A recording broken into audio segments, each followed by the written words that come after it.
Hello guys, welcome to my kitchen. Today's video, magluluto po ako ngayon ng leek and potato soup. Tara guys.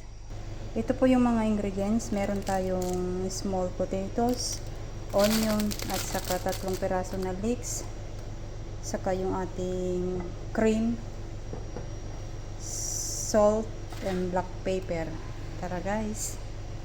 Ayan guys, nahugasan ko na yung potato. Lagyan ko na siya ng tubig at i-boil ko siya muna.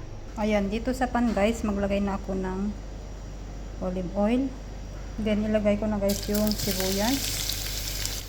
I-fry lang natin siya guys hanggang golden brown. And then isunod na rin natin yung ating leeks. Ayan, i-mix natin ulit siya guys. I-fry din lang natin hanggang mag golden brown din siya guys. Ayan, maglagay na ako ng salt,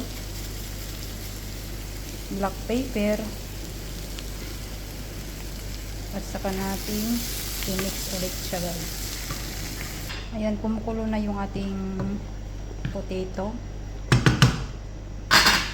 Tapos ilagay ko na guys yung leeks dito sa kumukulong tubig na may patatas. Ayan, maglagay nga pala ako guys ng chicken nor cubes. I-mix natin ulit siya guys. I-boil lang natin siya guys hanggang yung ating potato ay lumambot. Ayan, maglagay ulit ako ng asin guys. At saka yung black pepper. Ayan, luto na siya guys. Ilagay ko na yung ating cream.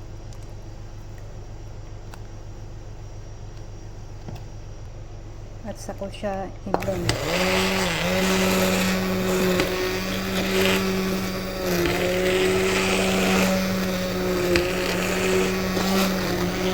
I-blend lang natin ay well combined. Ayan na siya guys. Medyo okay na siya. Medyo lumapot na yung ating sabaw. Ilan na natin.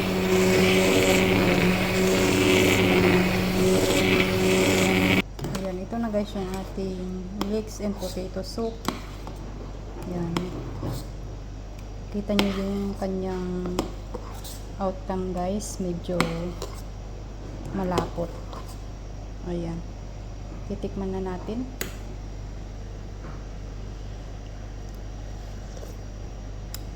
Ang sarap guys. Sakto ngayong winter. Ayun lamang po guys. Thanks for watching. Please don't forget to subscribe. Bye bye.